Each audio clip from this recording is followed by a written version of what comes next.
Doug Turner, President, CEO of Control Southern. You know, Control Southern is a small automation engineering company, right? And because of that, we are close. All of our folks here know each other. You know, we're family, right? And so we found out that Chris Donovan, one of our wonderful folks here at Control Southern, was diagnosed. I think a lot of people here wanted to do something, right? How do we support Chris and his family, Stacy and their daughter, through this particular journey?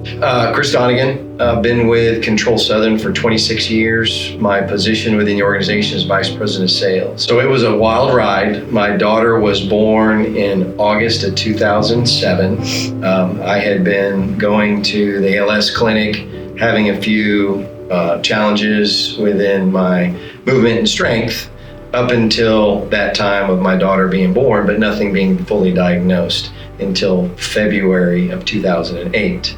I think I just look at it as a perspective of, wow, my time may become short. Am I getting everything done that I want to do before I leave this earth? And before Chris, I did not know anyone that ever had ALS or any family that had dealt with ALS. So, you know, it was a learning experience for us. So after Chris and our initial involvement with ALS, we found out that Kim Burton, who was one of our great employees here in Suwanee, that her husband, Jim, was diagnosed with ALS. My name is Kim Burton, and I worked at Control Southern from 2000 to 2016, the beginning of 2016. And then in 2012, my husband, Jim, was having some difficulties. So in February of 2013, we went to see him, and he confirmed that Jim had ALS. The day that we heard possible ALS, it was like a sorrow that you just can't explain. And it was so hard. It was numbing. It was painful. It felt like your life was going to be over. But we have a faith and hope in God, and so once we got past the initial shock, we understood that that was part of our journey and that we could do hard things with God. So we moved forward. We had another employee, our vice president of operations, who was just an incredibly personal friend of mine named Joe Kane, and his family. You know, he was diagnosed.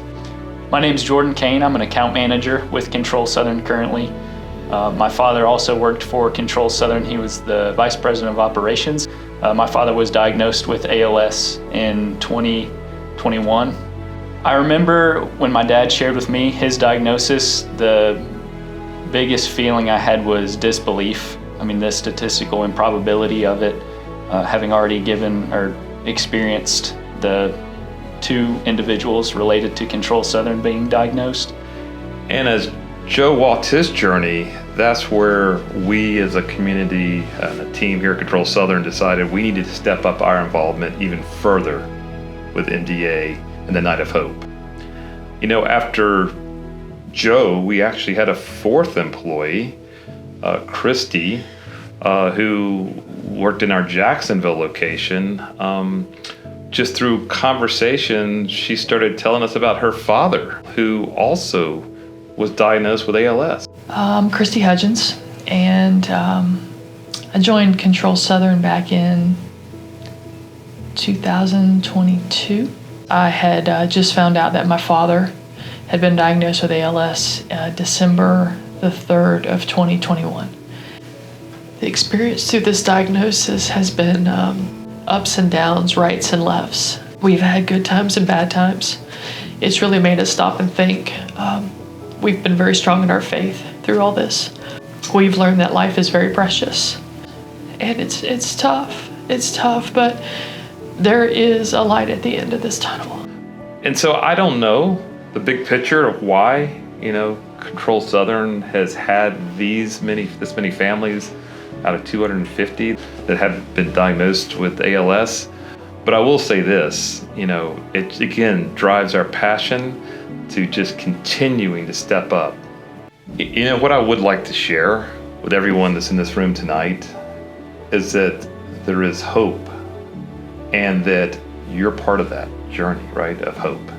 My ultimate hope for ALS in the future is to see it gone. I think we all want a cure for this, the way we've seen a cure for other diseases. What gives me hope now is seeing tangible benefits from financial contributions, multiple drugs coming out on the market, improvements to individuals' lives that didn't take place 5, 10, 20 years ago due to support from the MDA. So the hope is that we keep making huge strides in trying to get an understanding of the disease. And unfortunately, we've lost Joe and we lost Jim to this diagnosis, but again, we don't give up hope.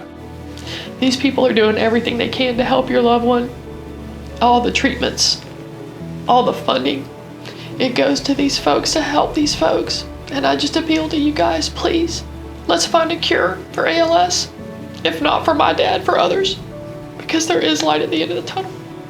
And I think with what MDA and ALS research is doing is making a difference in so many lives. And I just hope that someday we'll be able to come and announce at this event, that we have found that cure.